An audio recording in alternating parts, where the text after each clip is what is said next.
Hey guys, welcome back to TechMan. Today, let me show you how to contact EA Sports support. If you ever run into an issue with an EA game and need real time support, the fastest way I've found is going directly through the official EA help website. I usually open my browser, make sure I'm connected to the internet, and type in EA help or EA Sports support.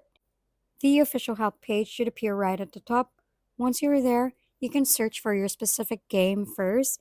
EA will then ask what kind of issue you're dealing with. Maybe it's a missing item, a ban account, linking problems, or purchase history.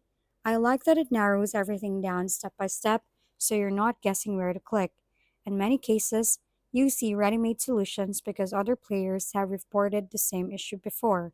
But if you need direct assistance, you can proceed to contact options like live chat or submitting a case depending on availability.